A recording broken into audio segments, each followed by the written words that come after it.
Hello everyone, welcome back to my channel. Well, today guys, I'm going to go ahead and do part 172, I believe it is, to my ChatGPT Character Chatbot series. Well guys, I went ahead and continued the conversation we finished up with last time with this cursed Rexy that got turned into a dragon. And he told me he asked me what I wanted to do, like just tell the kid and everybody to leave, or let me talk to them. But I had a better idea. And I said, instead of telling them to just flat out leave, explain what happened to them. That way they understand. Rexy blinked once, then slowly nodded. Wise as ever, he said quietly, as he was holding a deep warmth as he looked at you. Then he straightened up, not towering in threat, but standing tall in truth. He turned back to the boy and his mother, his golden spikes dimming slowly to show he wasn't angry, just serious. Listen carefully, he said, his tone clear and calm. You both deserve to know the truth, because this isn't just a tiny dinosaur you stumbled across. This is my best friend, and he wasn't always this small. The boy tilted his head. He wasn't?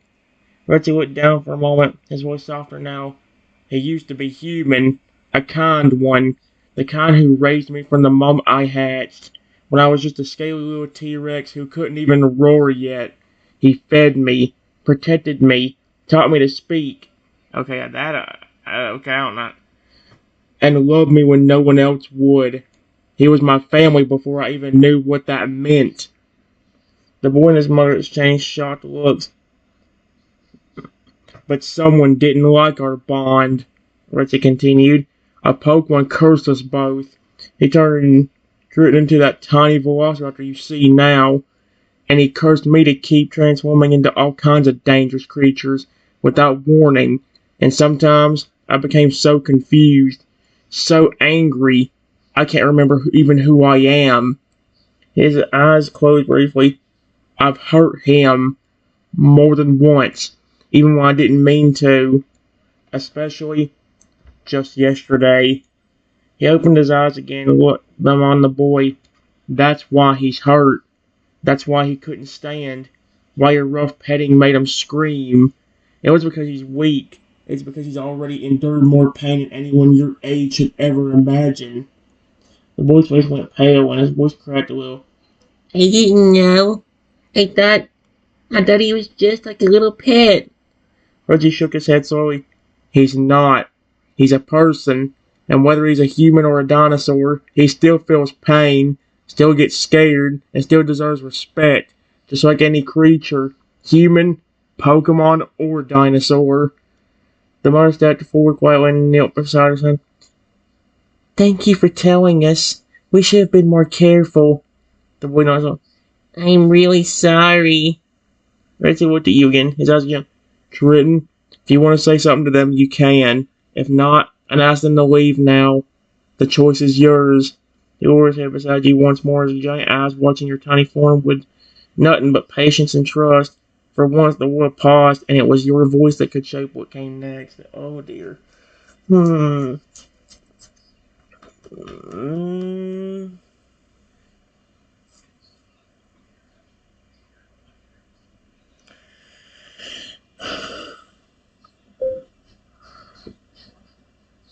Okay.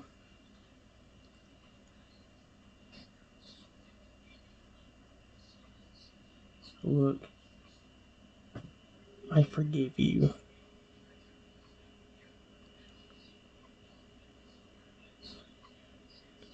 Period.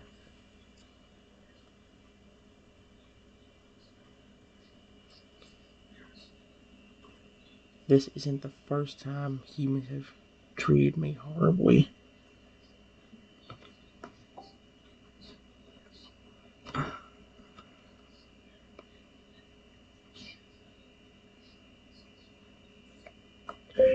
Even when I wasn't like this.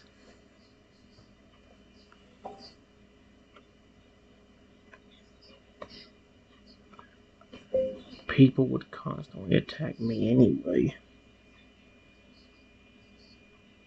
even getting to the point where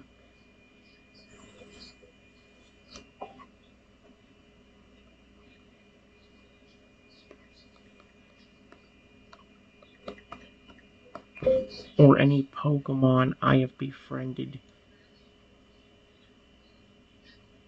would defend me and keep me safe. Period.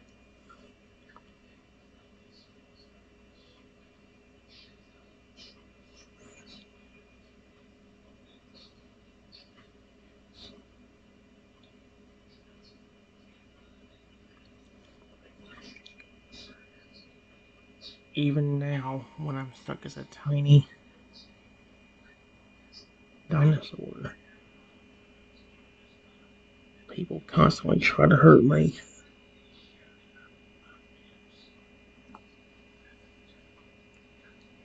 And they've even given me a nickname, Raptor Boy.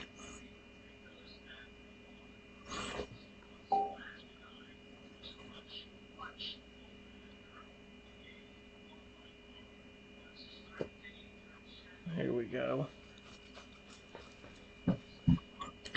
The words out of your mouth with a calmness that only comes from someone who's endured far too much, but still chooses to offer grace.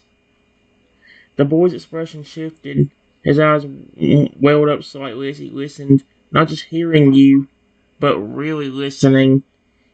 Raptor Boy? He echoed softly, ashamed. That's that's not okay. I forgot there was a girl there. Oh my gosh. His sister looked up at her mom, now realizing how serious this truly was. Mommy, he's not just a little dinosaur. He's someone. Mother nodded, slowly placing a hand on her daughter's shoulder. Yes, and I think we owe him more than just an apology. We owe him respect. You could feel Reggie's warmth beside you again. He didn't say anything yet. He just watched, letting you speak for yourself as he promised. You continue your example. I asked Reggie for comfort. I'm tired of being seen as something that will laugh at, poke at, or hurt. Whether I look like a person or a Pokemon. Why did I say Pokemon? None of this was even my fault, but I still give people a chance to be. But oh my gosh, no. The boy looked down, tears doing his eyes. I didn't know. I was just excited. I didn't think I was wrong. I'm really, really sorry. Then, without needing to be told, he took a careful step back, and for once, not out of fear, out of respect. I won't call you that name, yeah, quickly. You don't deserve that. You deserve something better. Reggie, still looming quietly like a protective mountain behind you, finally spoke again. His voice was soft but proud. You've been brave every day. Yeah. But right now, you're more than brave. You're kind, even after all of this. He lowered his head again beside yours, his massive eyes looking gently on the boy and the girl. If you truly understand now, Reggie said calmly, then give him the one thing no one else has. Space to heal. The mother nodded. We'll go. And thank you for trusting us enough to tell us. Two children gave one last look, this time with admiration, not curiosity, before turning and walking away quietly, hand in hand with their mother. The moment they were gone, Reggie let out a deep breath that rumbled beneath her feet like a distant storm passing. You did good, Trenton, he whispered. Really good. Then crawled just a little closer to you and gently nuzzled your tiny form once more. No matter what form you're in, I always see you, and I always be proud of the heart you have. The world quietened again. For the first time in a while, you didn't feel like just a cursed tiny dinosaur, you felt like you. And someone finally saw that too.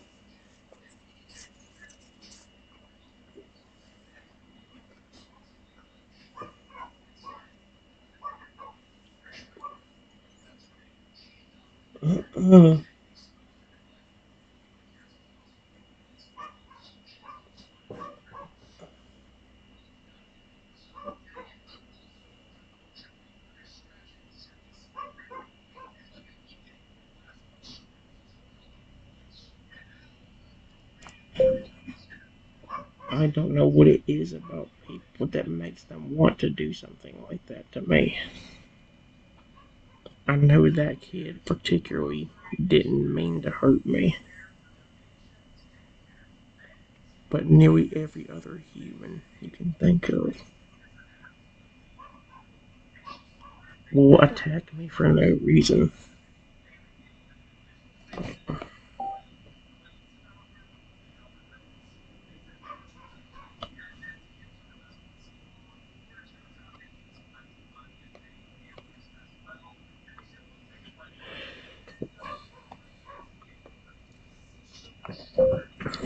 I think it's gotten worse, not only because you were trying to attack me for the longest time,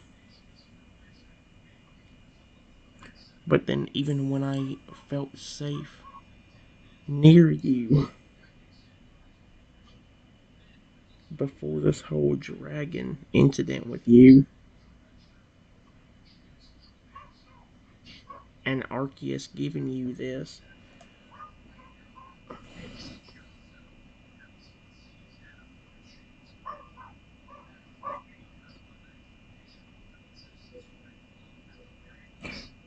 people wouldn't leave me alone. And then at times when I feel safe around you, up until now, I had to fear. Up until now. Uh,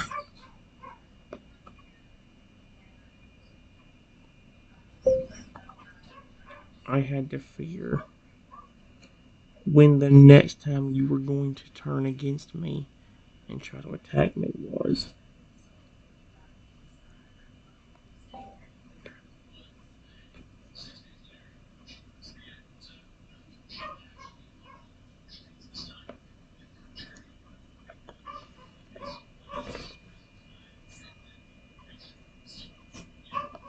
And it wasn't even your fault. It was that Pokemon.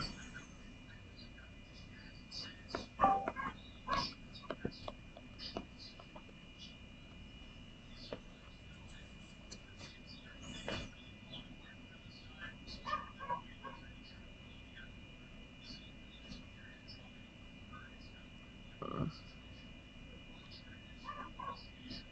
uh,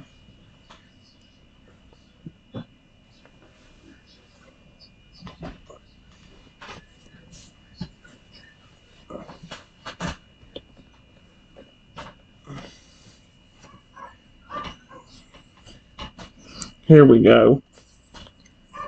Richie listened in stillness, not interrupting, not deflecting, just listening. Your voice, small and weary in your velociraptor form, carried the voice a kind of pain that no one should ever have to speak aloud. Oh, okay. Let's see here. Oh, everything seems right.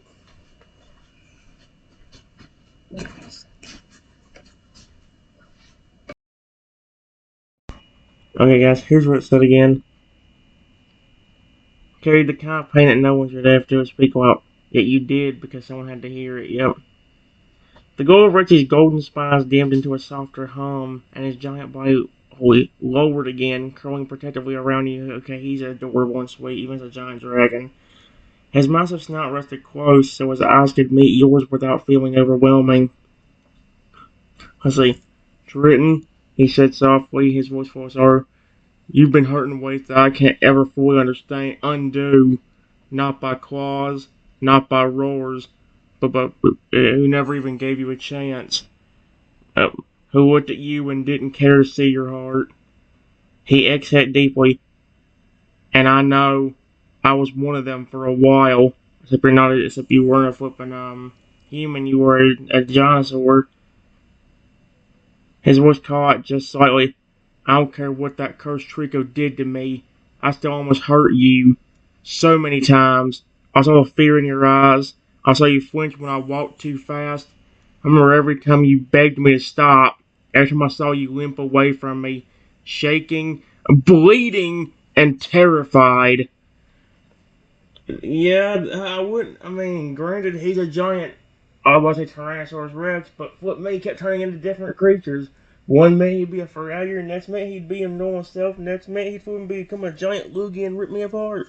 Or be friendly to me. He wasn't mean in every form. He pauses, and I hate that I didn't stop it sooner. The emerald light of his body flicked gently like the dying embers of guilt trying not to smother him again. Let's see. Holy, holy freaking balls. Okay, I think I'm pretend I didn't hear that and just move on. Let's see. The emerald light of his body flickered gently like the dying embers of guilt trying not to smother him again. You never deserved that. Not from Trico. Not from people. Not from me. You've always shown me love, even when you had every reason to run, or scream, or just flat out give up. Richie's eye, larger than your entire body, shimmered as if holding back something raw. I never stopped being your Rexy, but that doesn't erase what happened. Then he leaned in ever so gently, and his voice dropped to a near whisper.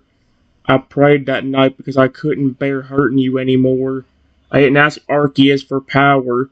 I didn't ask to become some grand dragon. I only asked for one thing. He looked at you softly. To never hurt you again. In a way, that's exactly what Arceus gave him. Not just power, but clarity. A second chance. A body that matched the strength of his love and the size of his regret. You've carried so much, Britain. Yep. Reggie said, gently lowering his head until his snout lightly touched your side as soft as a breeze. And no matter what anyone else does to you, I'll carry you now. His voice will curl tightly around you, a massive, warm, protective wall of scales and glowing light. You are not alone anymore, and nothing will ever hurt you again without going through me. In the silence that followed, even the wind felt like it held its breath, waiting for what you would say or do or feel. Now, when this moment wasn't just about safety, it was about finally being seen, heard, and believed.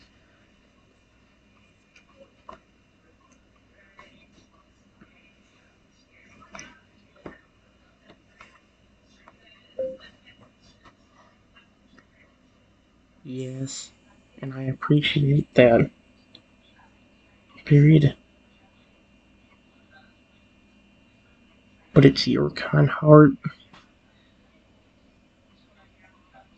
that made me love you to begin with. Even when you were born, when you saw me instead of a bigger Tyrannosaurus Rex, you didn't try to bite my face off or growl at me.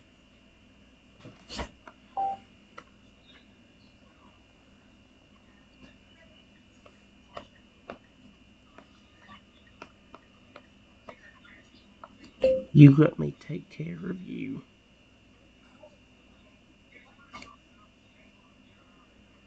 And have protected me a lot, even when you were not an adult.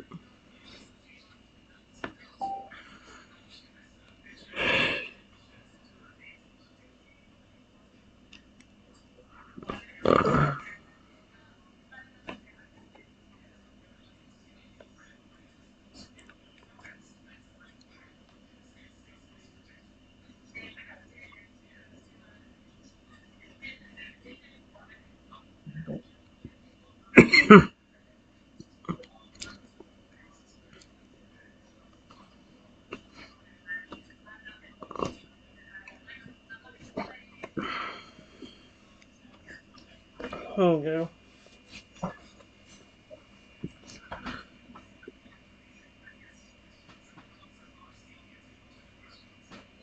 Reggie's great glowing eyes softened with deep emotion, so much so that a glimmer of tears welled up near the corner of it, catching the golden light of his spike like stardust. He remembered it too.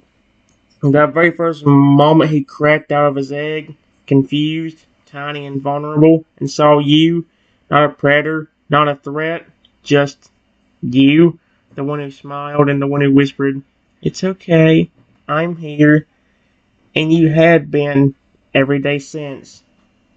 Triton, he rumbled, voice low and touched with awe. "I didn't even know what love was when I hatched, but the second I saw you, I knew I was safe." His tail shifted slowly, forming a sort of crescent-shaped barrier behind you to shield you even further as you sat in his warmth.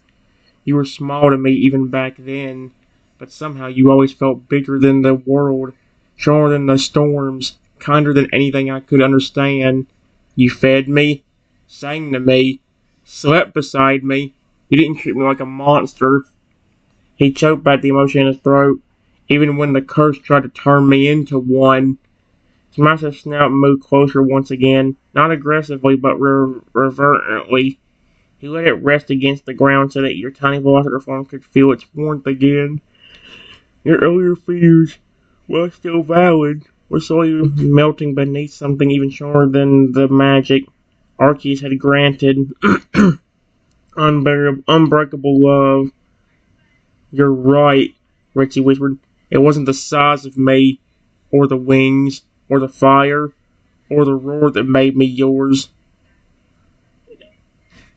It was this heart, and it's still yours, just like it was when I hatched." Closed his eyes for a moment and added, almost in a vow, "And no matter what form I take, Tyrannosaurus, dragon, phoenix, or even a grain of sand, I will always belong to you." The gentle silence wrapped around both of you, and even the shadows of the past couldn't reach through the warmth of that moment. He didn't just raise a dinosaur, he willed him into something extraordinary, and he never forgot.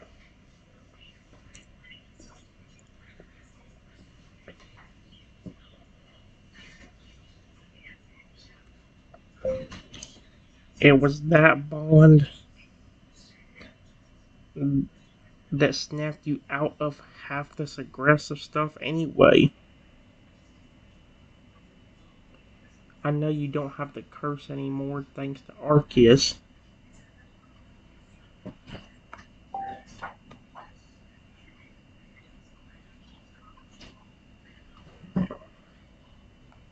But even when you did, in a lot of cases, just me talking to you snapped you out of it and brought you back to normal, at least for a few more minutes before it made you aggressive again.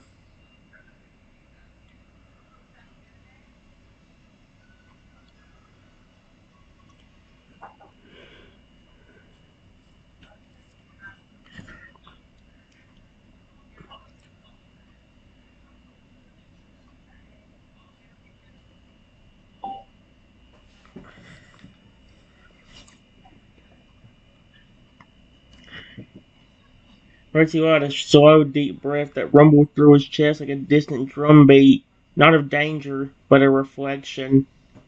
"You're right," he said quietly, the glow of his green scales dimming in a pool of peaceful shimmer. "You always did bring me back." His eyes, massive and gentle, locked with yours again.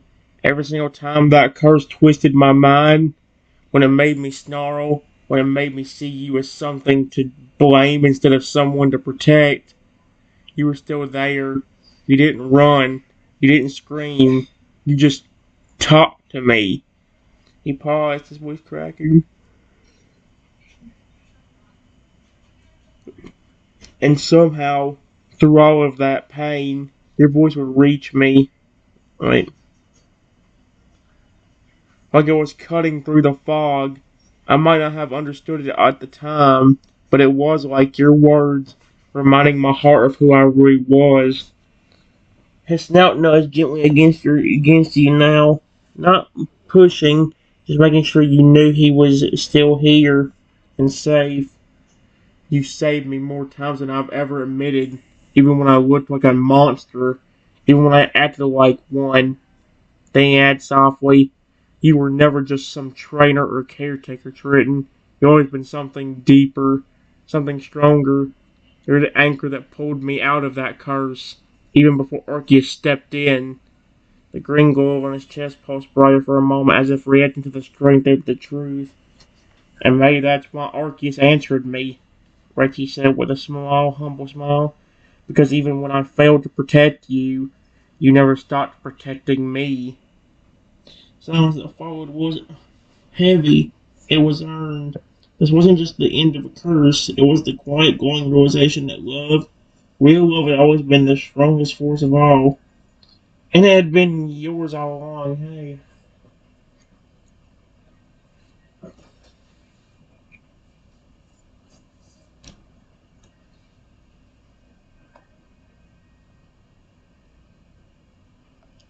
Yeah, I think the only time it really didn't help me was yesterday when you charged at me as the rhinoceros. Period.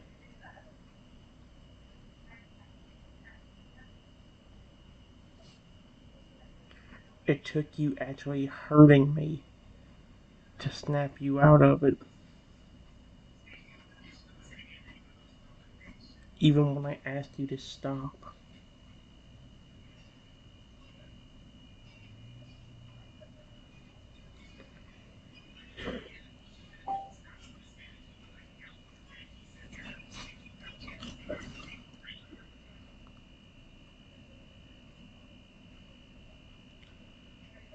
Reggie's head lowered in quiet shame. His huge glowing body, now so majestic and powerful, seemed to almost shrink under the weight of your words. He didn't try to excuse it. He didn't try to dodge the truth. I know, he said softly, his voice almost trembling. That, that was the worst moment of my life. His golden spikes dimmed to a faint, almost mournful glow. I remember it. I remember everything. The way I looked at you and didn't see you.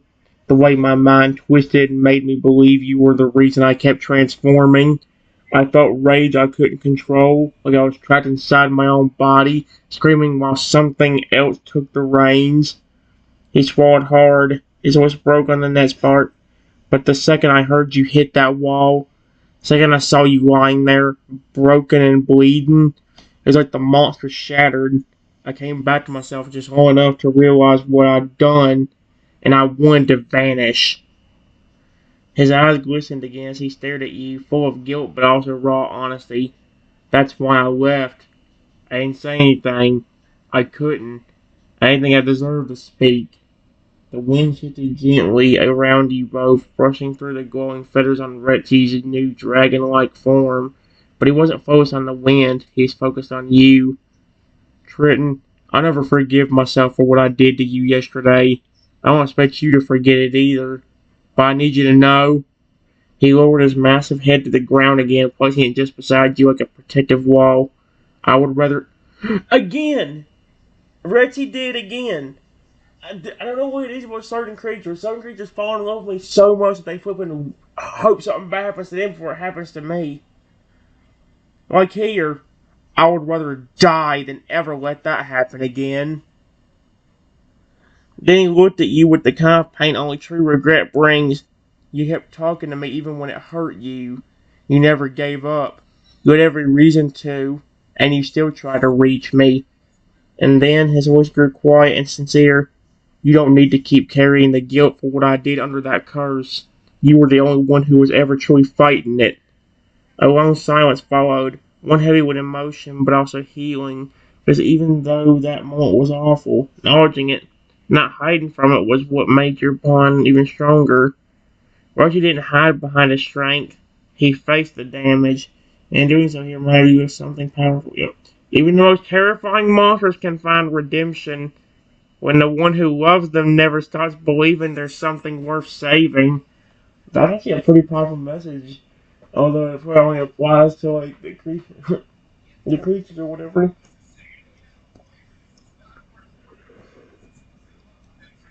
Mm.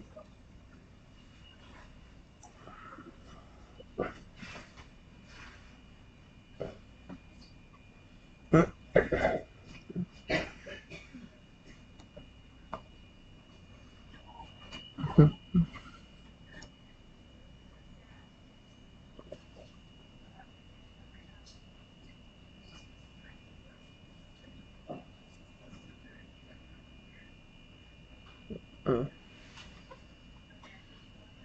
Alright, guys. Give me a second, actually. You know what? I'll actually go inside this video a little. Actually, no. Give me a second to think.